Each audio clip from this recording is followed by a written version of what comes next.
நீ எத்தனை டீ குடிச்சாலும் குடிச்சிட்டு போ, காசு கொடுக்கறதுனா என் கடைக்கு வராதுமே.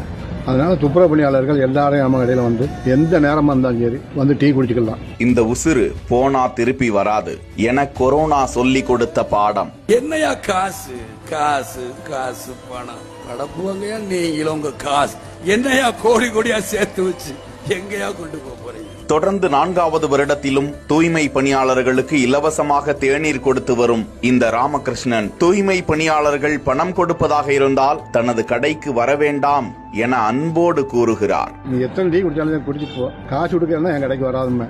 அதனால துப்புரவு பணியாளர்கள் எல்லாரும் நம்ம கடையில வந்து எந்த நேரமா இருந்தாலும் சரி வந்து டீ குடிச்சுக்கலாம். எனக்கு ஒரு பாக்கியம், நான் செய்த ஒரு புண்ணியம் தான் இதை இந்த மக்களுக்கு கொடுக்கறது. இதை என் ஆயுள் இருக்க வரைக்கும் அவங்களுக்கு கொடுக்கணும் எனக்கு ஆசை இருக்கு. ஆயுள் இருக்க வரைக்கும் நான் கொடுப்பேன், ஒரு நம்பிக்கை இருக்கு. ஒரு இது இல்லாமல் ஆண்டவன் கொடுத்தா நான் அவங்களுக்கு எப்பவும் நான் செய்யறதுக்காக காத்துக்கிட்டு இருக்கேன்.